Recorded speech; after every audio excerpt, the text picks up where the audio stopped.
Hello friends, welcome to good morning Bharat. मैं हूं मनोज टंडन। आप सभी दोस्तों का इस चैनल पर तहे दिल से स्वागत है और आप सभी के माता पिता को नमस्कार, जय हिंद, वंदे मातरम। फ्रेंड्स, लेकर के आ गए हैं कंप्यूटर सीरीज का 9वां वीडियो। आप सभी को पता होगा फ्रेंड्स, हम छात्रावास के लिए कंप्यूटर का सीरीज चला रहे हैं। तो ये इस सीरीज का हमारा 9वां वीडियो है। इस वीडियो में हम लोग कंप्यूटर से संबंधित मोस्ट इंपॉर्टेंट 30 MCQ को कवर करने वाले हैं। प्रत्येक प्रश्न वेरी मोस्ट इंपॉर्टेंट है फ्रेंड्स, तो वीडियो बिल्कुल अंत तक देखना है और यदि वीडियो अच्छा लगे, वीडियो समझ में आए तो वीडियो को लाइक शेयर कर देना है। चलिए बिना किसी देरी के स्टार्ट करते हैं और लेते हैं हमारा पहला प्रश्न। लिनक्स एक है, लिनक्स आपका क्या है आपको बताना है, ठीक है। तो देखिए लिनक्स हमारा क्या होता है फ्रेंड्स, ये क्या है आपका ऑपरेटिंग सिस्टम का नाम है। तो ऑप्शन नंबर ए हमारा सही आंसर हो जाएगा। लिनक्स क्या है आपका ऑपरेटिंग सिस्टम का नाम है, ठीक है। अगला प्रश्न पढ़ते हैं। अगला प्रश्न है CAD का तात्पर्य है। CAD का तात्पर्य क्या है फ्रेंड्स, तो कंप्यूटर एडेड डिजाइन होता है। ऑप्शन नंबर बी क्या हो जाएगा, इस क्वेश्चन का सही आंसर हो जाएगा। अगला प्रश्न पढ़ते हैं। अगला प्रश्न है माइक्रोसॉफ्ट ऑफिस है। माइक्रोसॉफ्ट ऑफिस क्या है फ्रेंड्स, एक एप्लीकेशन सॉफ्टवेयर है, ठीक है। माइक्रोसॉफ्ट ऑफिस हमारा क्या है, एक एप्लीकेशन सॉफ्टवेयर होता है। ऑप्शन नंबर बी हमारा क्या हो जाएगा, इस क्वेश्चन का सही आंसर हो जाएगा। अगला प्रश्न पढ़ते हैं। अगला प्रश्न है कौन सा सॉफ्टवेयर शब्द संसाधन में प्रयुक्त किया जाता है। कौन सा सॉफ्टवेयर शब्द संसाधन में प्रयुक्त किया जाता है फ्रेंड्स। ऑप्शन में आपका पेज मेकर दे रखा है, वर्ड स्टार दे रखा है और MS वर्ड दे रखा है और ऑप्शन नंबर डी में आपका उपयुक्त सभी दे रखा है, ठीक है। तो ऑप्शन नंबर डी क्या हो जाएगा, इस क्वेश्चन का सही आंसर हो जाएगा। पेज मेकर, वर्ड स्टार और MS वर्ड, ये सभी हमारे क्या है सॉफ्टवेयर शब्द संसाधन में प्रयुक्त होने वाले प्रयुक्त किए जाते हैं, ठीक है। चलिए अगला प्रश्न पढ़ते हैं। अगला प्रश्न है पब्लिक डोमेन सॉफ्टवेयर है, ठीक है। पब्लिक डोमेन सॉफ्टवेयर कौन सा है, इसमें से आपको बताना है, ठीक है। तो देखिए पब्लिक डोमेन सॉफ्टवेयर हमारा क्या होता है, इंटरनेट पर मुफ्त में उपलब्ध होने वाला सॉफ्टवेयर होता है, ठीक है। ऑप्शन नंबर बी क्या हो जाएगा, हमारा सही आंसर हो जाएगा। इंटरनेट पर मुफ्त में उपलब्ध सॉफ्टवेयर है, ठीक है। चलिए अगला प्रश्न पढ़ते हैं। अगला प्रश्न है कंप्यूटर आंकड़ों में अशुद्धि को कहा जाता है। कंप्यूटर आंकड़ों में अशुद्धि को क्या कहा जाता है फ्रेंड्स, तो अशुद्धि को हम लोग बग कहते हैं। तो ऑप्शन नंबर सी क्या हो जाएगा, इस क्वेश्चन का सही आंसर हो जाएगा, ठीक है। कंप्यूटर आंकड़ों में अशुद्धि को हम लोग क्या कहते हैं, तो बग कहते हैं। चलिए अगला प्रश्न पढ़ते हैं। अगला प्रश्न है असेंबलर का कार्य है। असेंबलर का क्या कार्य है फ्रेंड्स, तो असेंबलर का कार्य होता है असेंबली भाषा को यांत्रिक भाषा में परिवर्तित करना, ठीक है। इस ऑप्शन में दे रखा है, ऑप्शन नंबर सी में दे रखा है असेंबली भाषा को क्या है भाषा में परिवर्तित करना, ठीक है। चलिए आगे बढ़ते हैं। अगला प्रश्न लेते हैं। अगला प्रश्न हमारा क्या है, क्या है एक कंप्यूटर प्रोग्राम जिसे कंप्यूटर का प्रयोग करना आसान हो जाता है, ठीक है। एक कंप्यूटर प्रोग्राम जिससे कंप्यूटर का प्रयोग करना क्या हो जाता है, आसान हो जाता है, वो क्या है आपका यूटिलिटी सॉफ्टवेयर होता है। ऑप्शन नंबर डी क्या हो जाएगा, इस प्रश्न का सही आंसर हो जाएगा, ठीक है। चलिए अगला प्रश्न पढ़ते हैं। अगला प्रश्न है सॉफ्टवेयर बग को ठीक करने के लिए प्रयुक्त प्रोग्राम कहलाता है।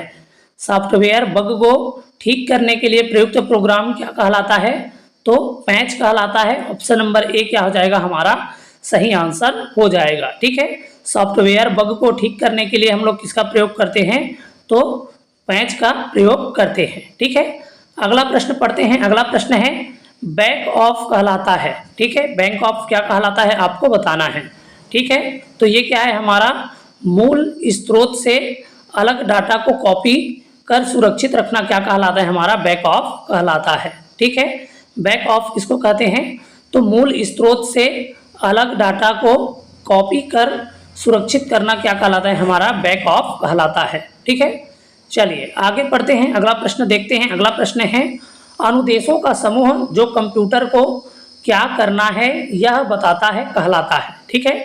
अनुदेशों के समूह जो कंप्यूटर को क्या करना है यह बताता है, उसको हम लोग क्या कहते हैं, उसको हम लोग प्रोग्राम कहते हैं, ठीक है। ऑप्शन नंबर सी क्या हो जाएगा, हमारा सही आंसर हो जाएगा। अगला प्रश्न पढ़ते हैं। अगला प्रश्न है उपयोगकर्ता यह कैसे निर्धारित कर सकता है कि कंप्यूटर पर कौन सा प्रोग्राम उपलब्ध है, ठीक है। उपयोगकर्ता यह कैसे निर्धारित कर सकता है कि कंप्यूटर पर कौन सा प्रोग्राम क्या है उपलब्ध है। ठीक है, तो कैसे क्या है आपका निर्धारित कर सकता है फ्रेंड्स, बूटिंग के दौरान प्रोग्राम की सूची देखकर कर सकता है। ठीक है, तो ऑप्शन नंबर बी क्या हो जाएगा, इस प्रश्न का सही आंसर हो जाएगा बूटिंग के दौरान प्रोग्राम की क्या है सूची देखकर, ये हमारा सही आंसर हो जाएगा। अगला प्रश्न पढ़ते हैं। अगला प्रश्न है, कंप्यूटर के सभी भाग ठीक कार्य कर रहे हैं तथा सिस्टम में लगे हुए हैं, यह सुनिश्चित किया जाता है। ठीक है, कंप्यूटर के सभी भाग ठीक से कार्य कर रहे हैं और यह सिस्टम में लगा है, कौन सुनिश्चित करता है फ्रेंड्स, तो बूटिंग द्वारा क्या करते हैं, सुनिश्चित करते हैं। ऑप्शन नंबर ए क्या हो जाएगा, हमारा सही आंसर हो जाएगा। आगे बढ़ते हैं, अगला प्रश्न लेते हैं। दो या अधिक प्रोग्राम के एक साथ प्रोसेसिंग की प्रक्रिया कहलाती है। ठीक है, दो या अधिक प्रोग्राम के एक साथ प्रोसेसिंग की प्रक्रिया क्या कहलाती है फ्रेंड्स, तो मल्टी प्रोसेसिंग कहलाती है। ऑप्शन नंबर सी क्या हो जाएगा, हमारा सही आंसर हो जाएगा। अगला प्रश्न है, एमएस वर्ड उदाहरण है। एमएस वर्ड किसका उदाहरण है फ्रेंड्स, तो एप्लीकेशन सॉफ्टवेयर का उदाहरण है। ऑप्शन नंबर सी क्या हो जाएगा, इस प्रश्न का सही आंसर हो जाएगा। ठीक है, चलिए आगे बढ़ते हैं। अगला प्रश्न लेते हैं, ग्रुपवेयर होता है। ग्रुपवेयर क्या होता है फ्रेंड्स, तो एक प्रकार का सॉफ्टवेयर होता है। ऑप्शन नंबर सी क्या हो जाएगा, हमारा सही आंसर हो जाएगा। ठीक है, ग्रुपवेयर क्या है, हमारा एक प्रकार का सॉफ्टवेयर है। ठीक है, चलिए भारत की सबसे बड़ी सॉफ्टवेयर कंपनी है। भारत की सबसे बड़ी सॉफ्टवेयर कंपनी कौन सी है, तो TCS है।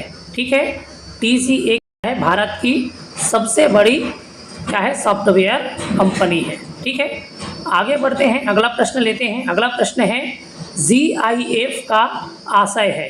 GIF का क्या आशय है फ्रेंड्स, तो ग्राफिकल इंटरचेंज फॉर्मेट होता है। ठीक है, GIF का फुल फॉर्म क्या होता है, ग्राफिकल इंटरचेंज फॉर्मेट होता है। ऑप्शन नंबर सी क्या हो जाएगा, इस प्रश्न का हमारा सही आंसर हो जाएगा।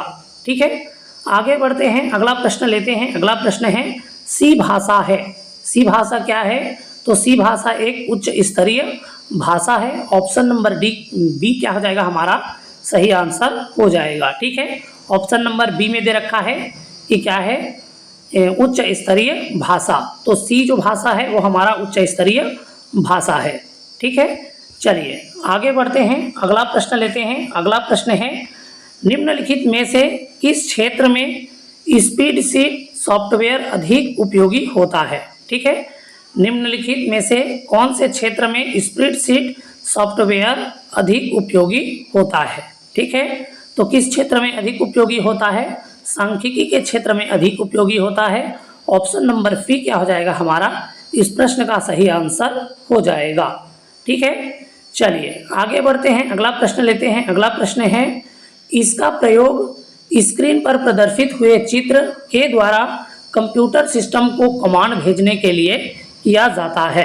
ठीक है, तो किसका उपयोग किया जाता है फ्रेंड्स, तो ग्राफिकल यूजर इंटरफेस का किया जाता है, GUI का किया जाता है। ठीक है, ग्राफिकल यूजर इंटरफेस का प्रयोग क्या है, स्क्रीन पर प्रदर्शित हुए चित्रों के द्वारा कंप्यूटर सिस्टम को कमांड भेजने के लिए प्रयोग किया जाता है। ठीक है, चलिए आगे बढ़ते हैं। अगला प्रश्न पढ़ते हैं। अगला प्रश्न है, कंप्यूटर सिस्टम का भाग जिसमें प्रोग्राम या अनुदेश शामिल होते हैं कहलाता है। ठीक है, कंप्यूटर सिस्टम का वह भाग जिसमें प्रोग्राम या अनुदेश शामिल होते हैं क्या कहलाता है फ्रेंड्स, तो सॉफ्टवेयर कहलाता है। ऑप्शन नंबर बी क्या हो जाएगा, इस प्रश्न का सही आंसर हो जाएगा।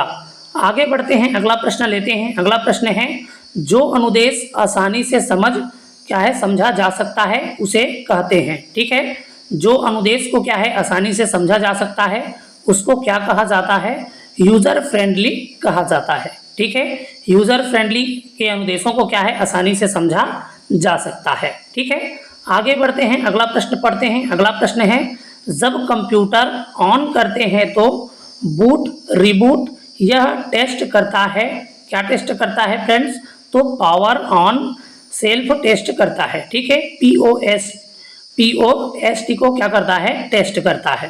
ठीक है, पावर ऑन सेल्फ टेस्ट करता है। ठीक है, जब कंप्यूटर ऑन करते हैं तो बूट रिबूट यह टेस्ट करता है तो क्या टेस्ट करता है, पावर ऑन सेल्फ टेस्ट को टेस्ट करता है। ठीक है, आगे बढ़ते हैं, अगला प्रश्न लेते हैं। अगला प्रश्न है, दो या अधिक प्रोसेसर द्वारा दो या अधिक प्रोग्रामों का साथ साथ प्रोसेसिंग करना कहलाता है। ठीक है, दो या अधिक प्रोसेसर द्वारा अधिक प्रोग्रामों का साथ साथ प्रोसेसिंग करना क्या कहलाता है, तो साथ साथ प्रोसेसिंग करना आपका मल्टी प्रोसेसिंग कहलाता है। ऑप्शन नंबर डी क्या हो जाएगा, इस प्रश्न का सही आंसर हो जाएगा। चलिए आगे बढ़ते हैं, अगला प्रश्न लेते हैं। अगला प्रश्न है, किसी प्रोग्राम के मानव द्वारा पठनीय दर्शन को कहते हैं। ठीक है, किसी प्रोग्राम के मानव द्वारा पठनीय दर्शन को कहते हैं। तो पठनीय दर्शन को क्या कहा जाता है फ्रेंड्स, प्रोग्राम कोड कहा जाता है। ठीक है, तो ऑप्शन नंबर क्या है, बी इस प्रश्न का सही आंसर हो जाएगा।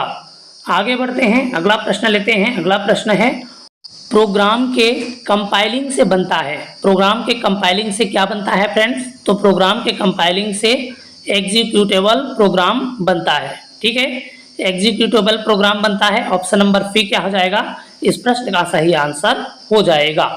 अगला प्रश्न लेते हैं। अगला प्रश्न है, एक समय में एक कथन को कन्वर्ट और एग्जीक्यूट करता है। ठीक है, एक समय में एक कथन को कन्वर्ट और एग्जीक्यूट करता है तो कौन करता है, इंटरप्रेटर करता है। ठीक है, ऑप्शन नंबर डी क्या हो जाएगा, इस प्रश्न का सही आंसर हो जाएगा। आगे बढ़ते हैं, अगला प्रश्न लेते हैं। अगला प्रश्न है, पोस्ट का पूरा रूप है। ठीक है, पोस्ट POST का पूरा रूप क्या है आपको बताना है। ठीक है, तो पावर ऑन सेल्फ टेस्ट होता है पोस्ट का फुल फॉर्म। ठीक है, चलिए आगे बढ़ते हैं और अगला प्रश्न लेते हैं। लिनक्स किस किस्म का सॉफ्टवेयर है, तो लिनक्स हमारा किस किस्म का सॉफ्टवेयर है फ्रेंड्स, तो ओपन सोर्स सॉफ्टवेयर है। ऑप्शन नंबर डी क्या हो जाएगा, इस प्रश्न का सही आंसर हो जाएगा। ठीक है, तो ये था फ्रेंड्स कंप्यूटर संबंधित मोस्ट इंपॉर्टेंट 30 MCQ। उम्मीद है वीडियो आपको पसंद आया होगा, हेल्पफुल लगा होगा, नॉलेजेबल लगा होगा। यदि वीडियो आपको पसंद आया है, हेल्पफुल लगा है, नॉलेजेबल लगा है, तो वीडियो को आपको लाइक शेयर कर देना है और आगे इसी प्रकार की जानकारी के लिए चैनल को सब्सक्राइब कर लेना है। ठीक है, चलिए फ्रेंड्स फिर मिलेंगे ऐसी ही वीडियो के साथ, तब तक के लिए नमस्कार, जय हिंद, वंदे मातरम।